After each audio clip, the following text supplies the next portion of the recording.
In the last video on commutative algebra, we saw that in any non-zero ring there is at least one maximal ideal, and we are now today going to see some consequences of that.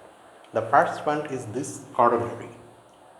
In this corollary, again you have a non-zero ring A, and there is already given an ideal I, which is a proper ideal. I is not equal to A, this is just A. If so, then A has a maximal ideal which contains I as a subset. So let us see how we can prove this. In the text, two ways have been suggested of proving it. So we are going to take the approach that we took in proving the original theorem itself.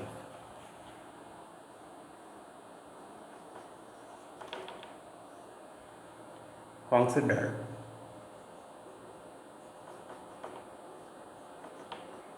the set. Let me write the set there.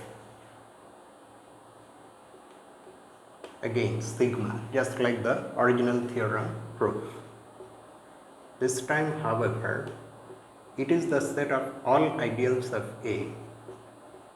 J is an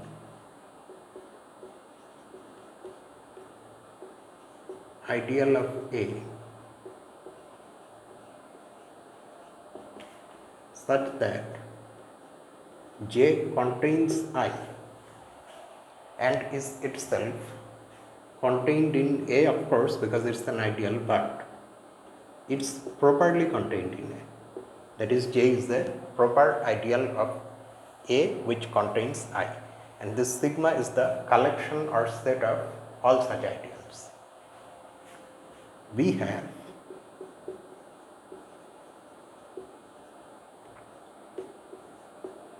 this sense I itself is an element in sigma. Why? Because you see, I is already itself a proper ideal. So if you take I in place of J, then I satisfies all the criteria for being an element of sigma. That is why I belongs to sigma. So you now have a non-empty set. Also,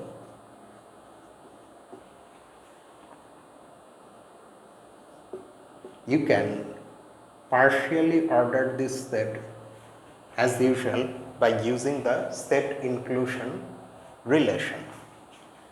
This is a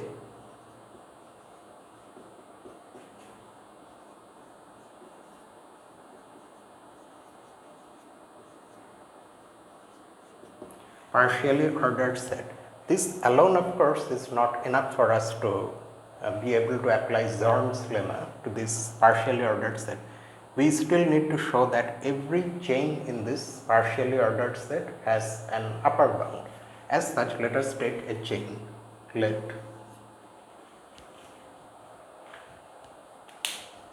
Now I don't have a need to explain these terms anymore.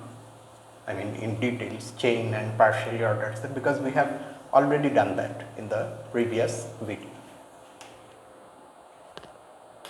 So let T be a chain in sigma, but I will at least mention what a chain is. I mean, recall that a chain is in a partially ordered set, a chain is a totally ordered subset. If T is empty, recall that I asked you to consider this case separately that we saw in the proof of the original theorem. So this case arises again. Then I in sigma itself is an upper bound of T. Just like I asked you to verify this in the proof of the theorem, because there also this case arose, although their sigma was different. In this case also I am asking you to do the same thing. I will just simply say that the condition for I to be an upper bound for t, in this case that t is empty, is vacuously true. You just have to show that. Okay, so please try it. If however t itself is non-empty, then we can consider the elements of the chain T and take their union. Then this is an ideal of A. How is this an ideal of A? You have to approach in exactly the same manner that we did in the proof of the original theorem. There also we did a similar thing, right? The fact that T is a chain helps us show in general, if you consider any collection of ideals, then their union will not be an ideal. But the fact that T is totally ordered makes this happen. Okay. So we already know how to show this. So this is an ideal of A. And it contains I. Why? Well, that's because where are the elements J coming from? J are the elements of T. And what is T? T being a chain in sigma is after all a subset of sigma. So ultimately these J's are elements in sigma. Okay. And what are the what do the elements in sigma do? All of them contain I. So obviously their union, I mean this union will also contain I. That is why I is contained in K. Now we still need one more thing to say that K is an element in sigma. This K, besides being an ideal of A and containing I, also needs to be a proper ideal. What happens if it is not? So it won't be a proper ideal if K is equal to A, but in that case the identity element of A, that is 1, will belong to K. If K is equal to A, then 1 will belong to K. So 1 belongs to a union, means 1 will belong to at least one set in the union.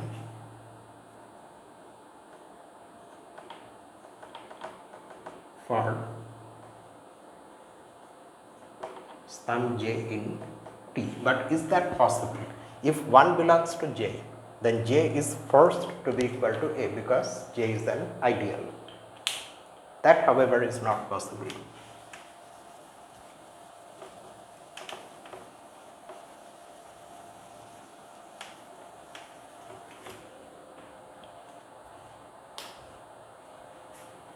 But then J is equal to A,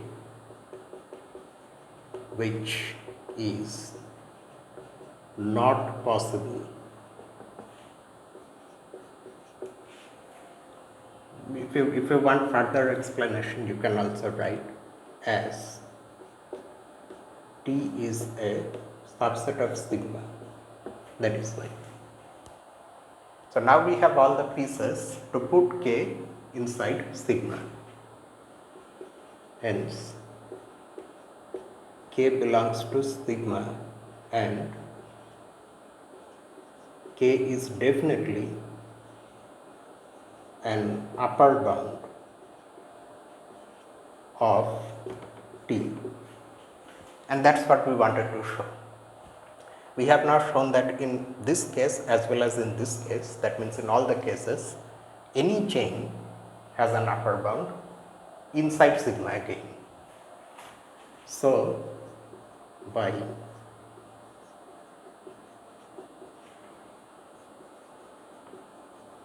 Zard's lemma,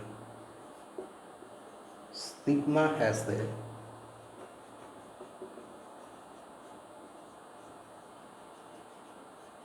maximal element M. Okay, now being an element of sigma, M immediately gets the properties that it's an ideal of A and it contains the original ideal I. M is, and not just an ideal, because it's the maximal element of sigma, it also is a maximal ideal. How can you exactly justify that that is the case? You go back to the proof of the theorem, there we did a similar thing towards the end of the proof. So you see that and you try to imagine that here. So M is a maximal ideal containing I. That is what we were seeking, right?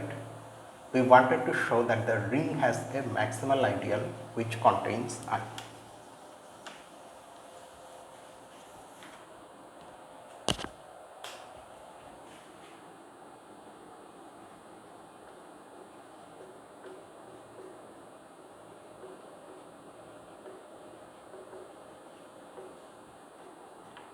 So that is the proof. Now there is another corollary.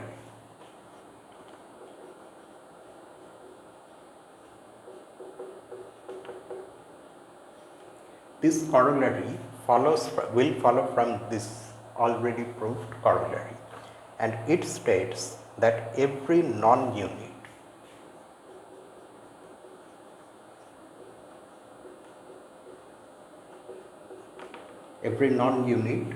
element in a ring, non-zero ring of course, is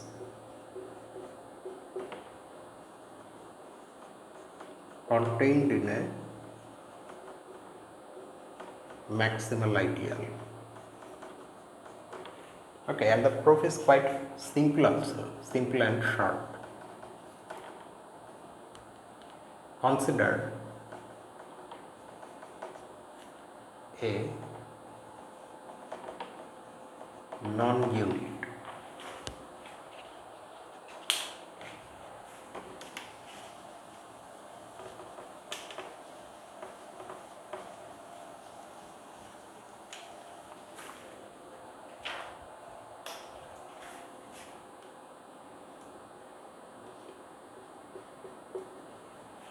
Alright, so x being a non-unit means what? That x does not have any multiplicative inverse in the ring. Now, consider the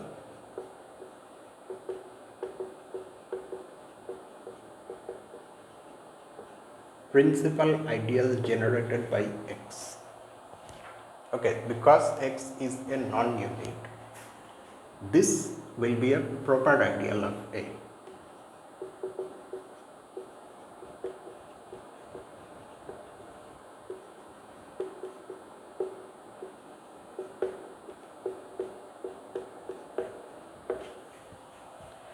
Let us also recall exactly how.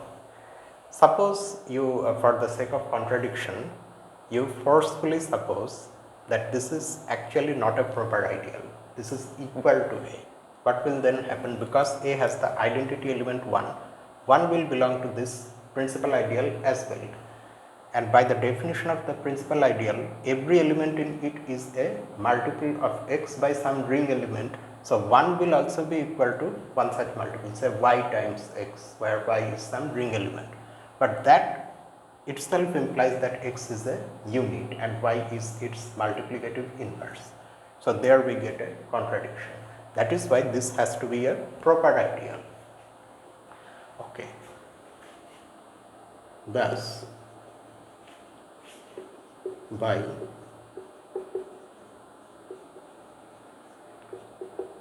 corollary 1/4, A has a maximal ideal M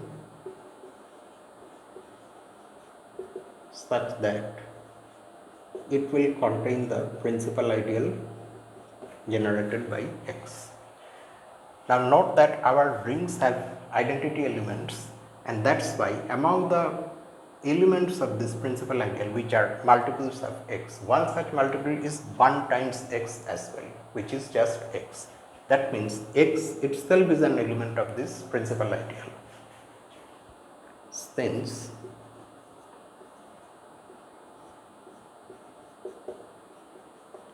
we have x in as an element in M. So that's how any non-unit in the ring is contained in some maximal ideal. Okay, so we have proved this one as well.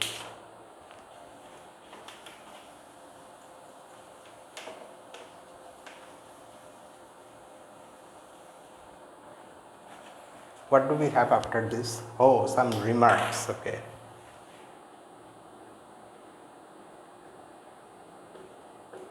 In order to show that every non-zero ring has at least one maximal ideal, we had to use Zorn's lemma. Now, you see, Zorn's lemma is okay, but sometimes what happens now, and especially when these things were figured out for the first time, Zorn's lemma, axiom of choice, they did not get widespread acceptance among mathematicians immediately. Mathematicians were a little apprehensive.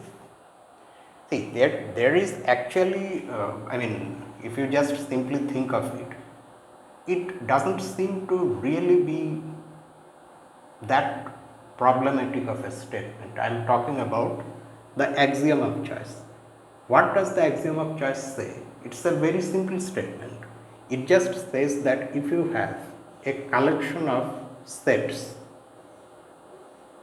okay, where these are sets and each set is non-empty, okay, there are some stuff in each set, there is at least one element, then what the axiom of choice says is that you can choose one element from each set. Nothing can be simpler than this, no? And it seems that this should be true. But the problem is that using this axiom, mathematicians were able to prove many statements which themselves seem counterintuitive, which it feels like they should not be true. That is why at first many mathematicians did not want to accept this rule, but later on it gained acceptance and it now forms it's a part of the Jarmelo-Frankel choice set theory. Okay. So, Zorn's lemma is one such statement which is a consequence of the axiom of choice. So, initially people were a little apprehensive of using Zorn's lemma itself. They did not really want to use Zorn's lemma because it's coming from that. So, whenever a situation arises where you have to use axiom of choice, mathematicians wanted to get around that.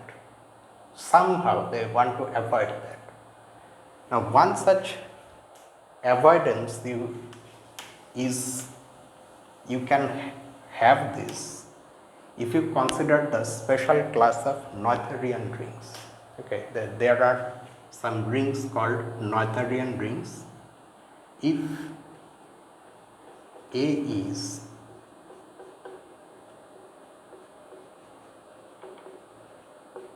Noetherian and non-zero, of course, that's there, then we can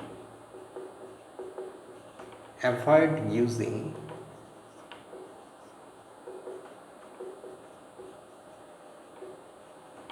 Zorn's lemma to prove that it has a maximal ideal. Because in this type of rings, if you consider the set of all proper ideals, then that set already has a maximal element. If you go and see the definition of Noetherian ring in chapter 7, there you will see. And because this ring has arisen here, so let me just tell you that this ring is named after the German mathematician Emmy Noether. who did many things in algebra and also did important work in mathematical physics. She showed that any kind of conservation law, we have some conservation laws in physics, right? Like conservation of linear momentum, conservation of energy. So any such conservation law is a consequence of some kind of symmetry of the system in which you have that law. Okay, the exact statement of course is involved, but basically that's what it says. There is another remark. Yeah, this one will, so this is number 1, and number 2, this one will be helpful later on. Some rings have only one maximal ideal, such as fields. Fields are also rings in which you know that the only proper ideal is the zero ideal, and that actually is also the only maximal ideals. But there are other examples also of this type of rings which are not fields, but still they have only one maximal ideal. This type of rings are called local rings.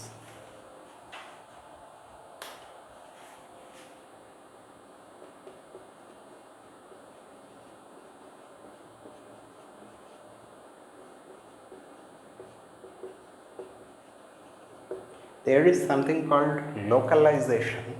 Okay, so when we will study localization, there we will see how local rings behave with localization, what their status is. If A is a local ring with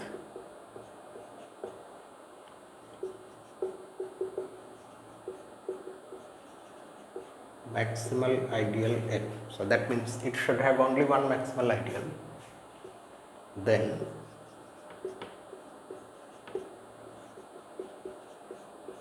if you consider the quotient of A by M, because M is maximal, you are going to get a field, and this field is called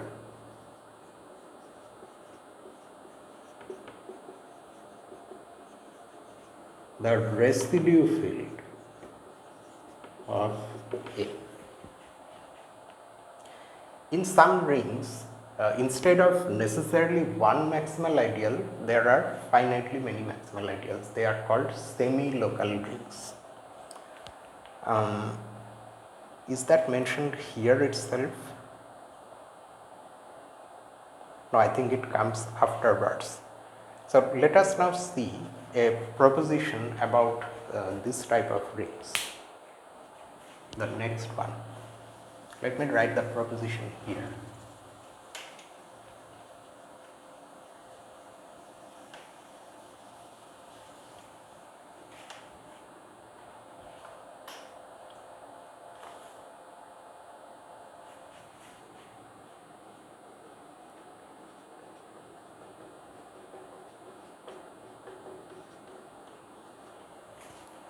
So this proposition has two parts.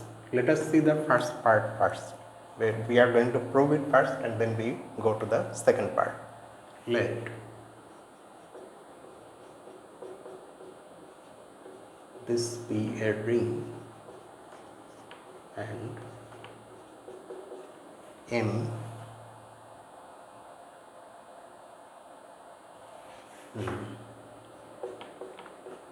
M is a proper ideal. B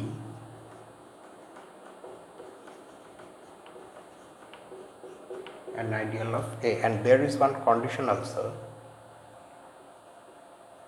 such that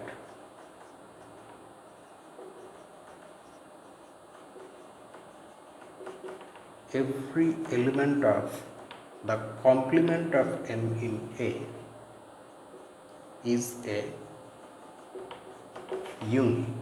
Okay, so that means anything outside M in the ring is a unit, then A is a local ring with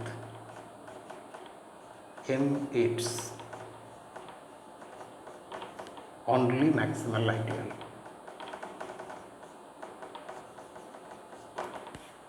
Let us first prove this. The proof is actually very easy.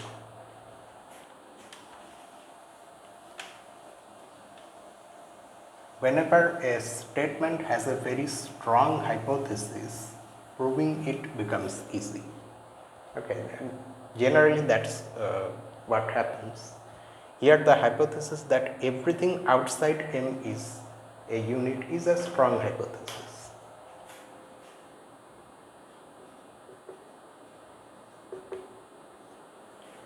So we need to first prove that M is, you see, if it's only given that M is a proper ideal, we first of all have to prove that M is a maximal ideal, and then that M is the only maximal ideal. No other maximal ideal exists. M, however, is already given to be an ideal. That thing is there. Let I be an ideal of A such that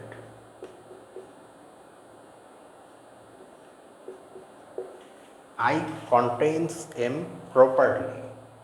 Okay, so I is some ideal of A in which M is sitting as a proper subset. That means there is something in I which is not in M, at least something which makes this inclusion proper.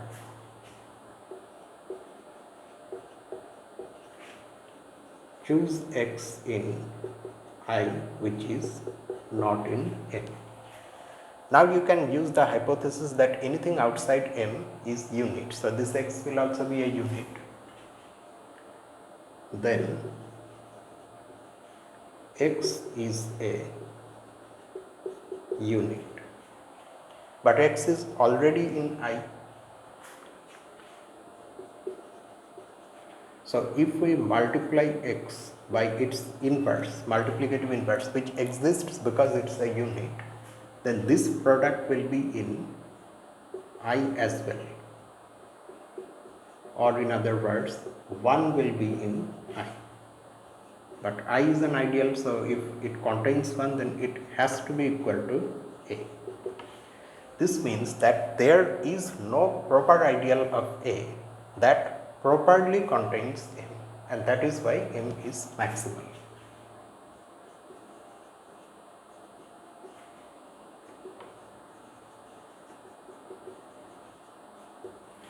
Next comes the question of M being the only maximal ideal. Suppose that's not true. Suppose A has another maximal ideal.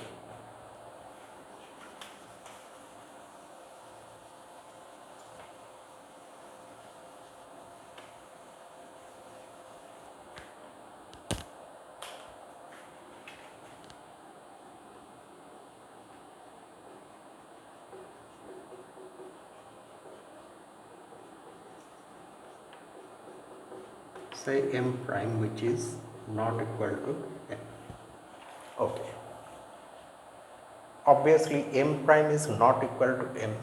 Now in this case, if say I am considering this situation, if M prime is contained in N as a subset, then there is a problem.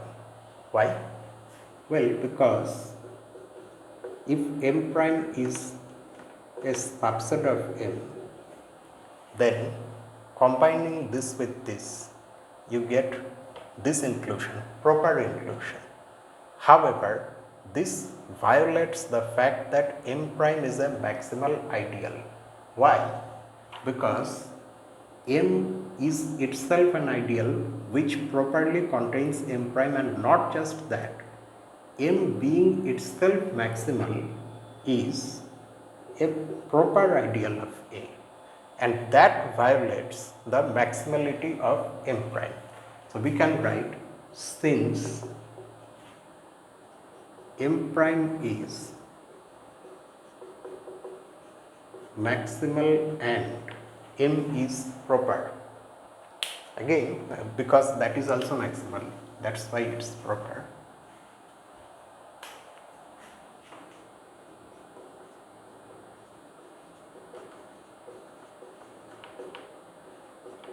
M prime is not a subset of M, which means that there is at least one element in M prime which is not in M, which will prevent it from being a subset of M. And that is why we are able to choose one such element, say 1. But this maximal ideal M has that special property that anything outside it is a unit.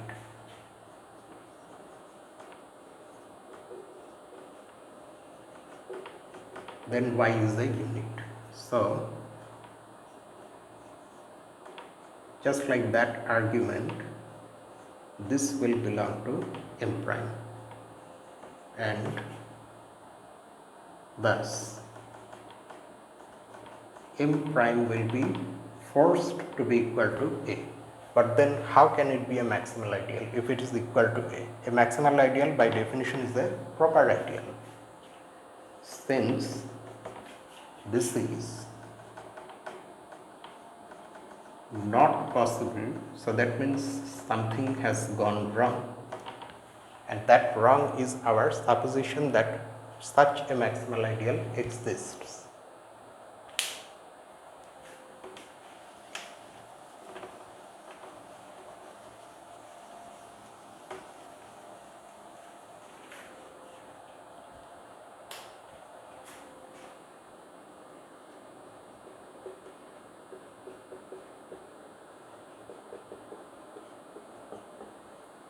Hence, M is the only maximal ideal, and so A is a local ring. Okay, so this is part 1, and then there is a part 2 as well, which again says something, the same conclusion, but now the hypothesis is a little different. Let this be a ring and M be a maximal ideal. So in this one, it is already given that M is maximal.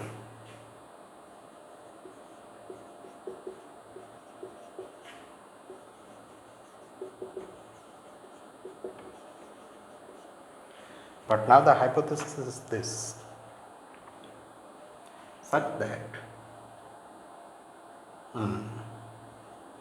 instead of stating that everything outside M is a unit, now we state this.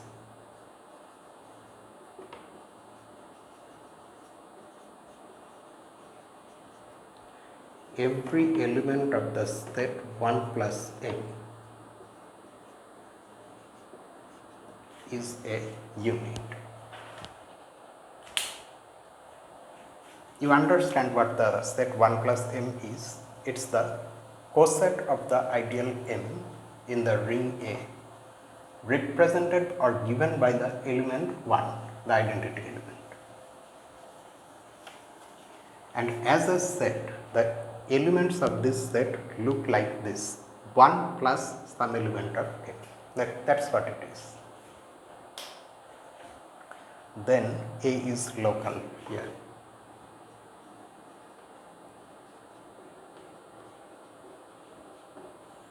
Okay, so let's see the proof. Alright, so what do we do? You see, we are going to use part 1. That means if we can show that everything that lies outside M is a unit, whatever we had in part 1, if that is true for this M, that means we are done. and in fact that's what is true, and we are going to show that. So let x be any element in A outside N. Now consider the ideal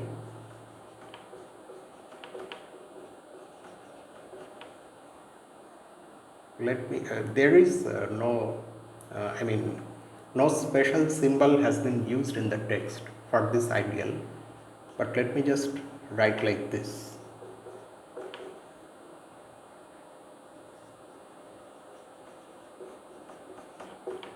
Generated by x and m. Now before we do anything else, let me just have a brief discussion about this generated by a set.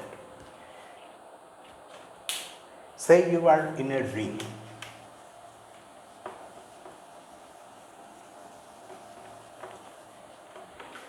You are in a ring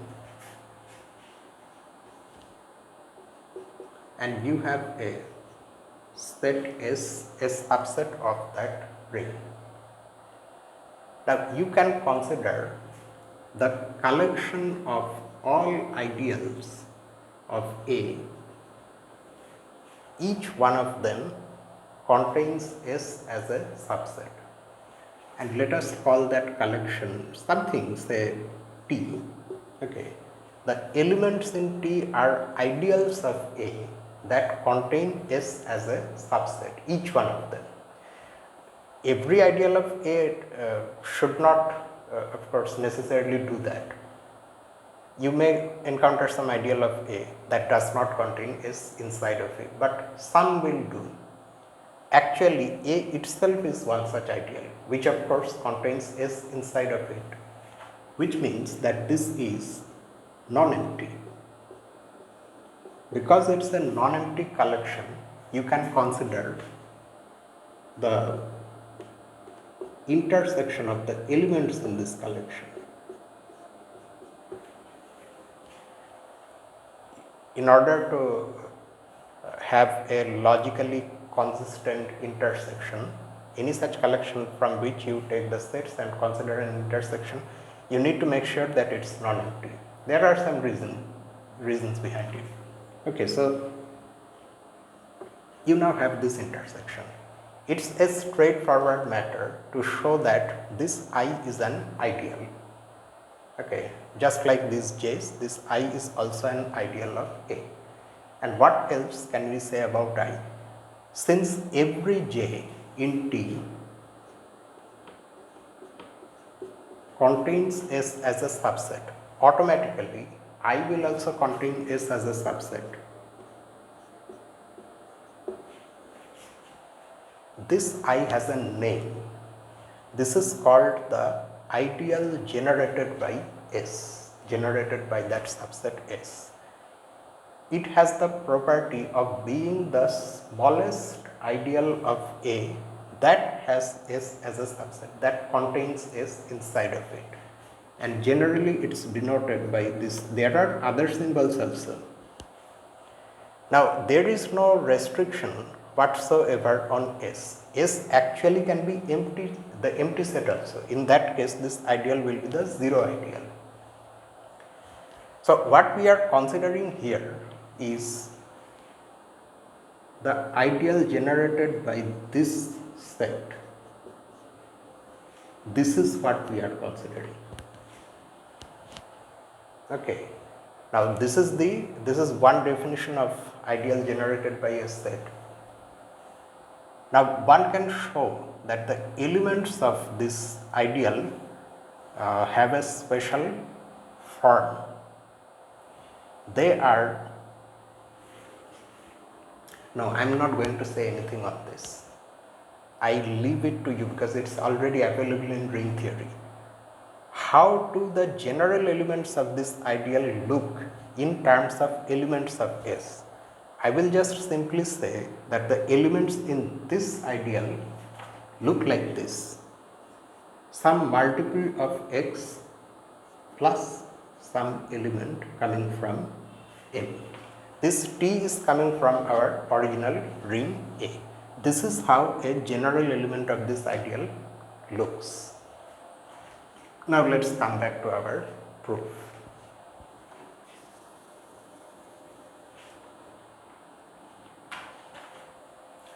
Alright. So now if you look at the general element of this ideal, you can take 0 in place of T. You will then get the elements of M.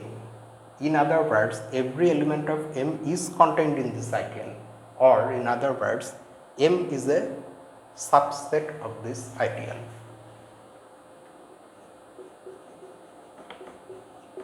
Clearly, M is a subset of this ideal.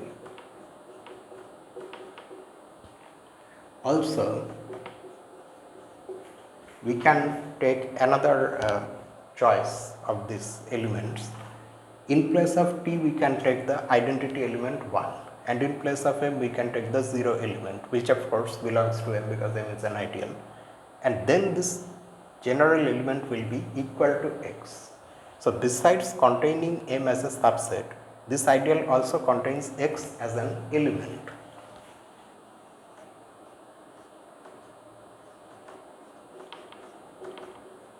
But X is not in M. That means this ideal cannot be equal to M.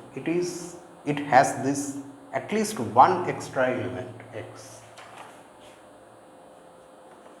So it contains M as a proper subset, but it is given in our hypothesis that M is maximal. So maximality of M and this strict containment forces this ideal to be equal to the entire ring A. Since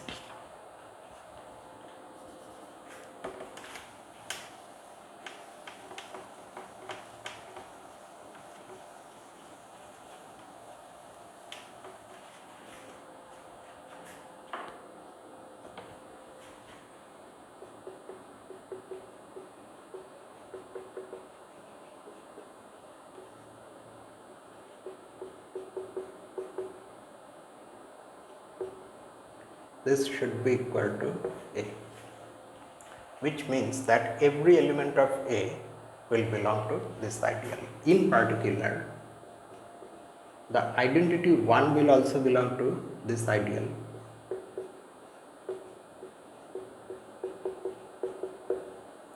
Hence, 1 is equal to xt plus m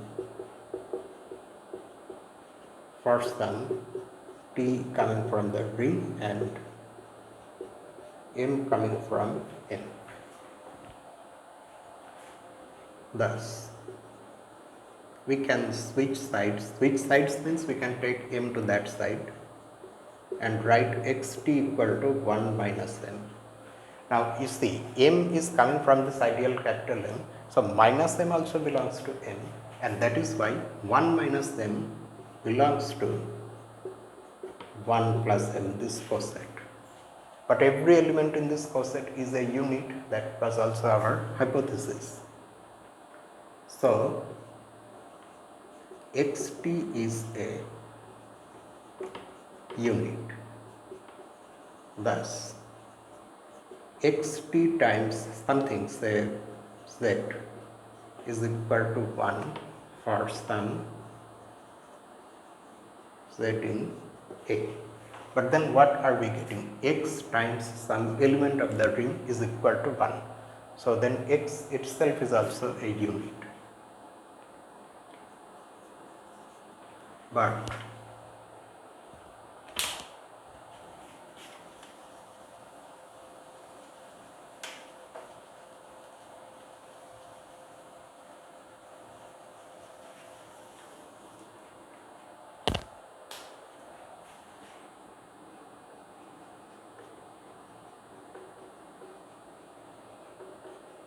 however, what was X? X was any element in the complement of M in A. That means any element outside of M. and we have shown that it's a unit. That means everything that lies outside M is a unit. So we then have the hypothesis of part 1. Thus, by part 1, A is local with M as its only maximal ideal.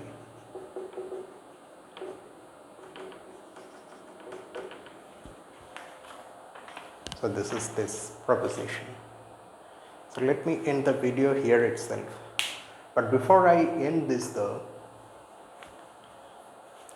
I just want to say something about that Noether's theorem. These things are very interesting. I mean, the conservation laws in physics are so useful in many places where, you see, what do we do in physics actually? I mean, generally, say many forces are acting on an object. You want to see what their resultant is, and then you want to use Newton's laws to see how the object will move, how its velocity will change. This type of things you do. But sometimes if you have to take into account forces, many forces, it becomes very complicated. Instead, if you use energy and if you use law of conservation of energy, that thing is there, then many situations become very simple.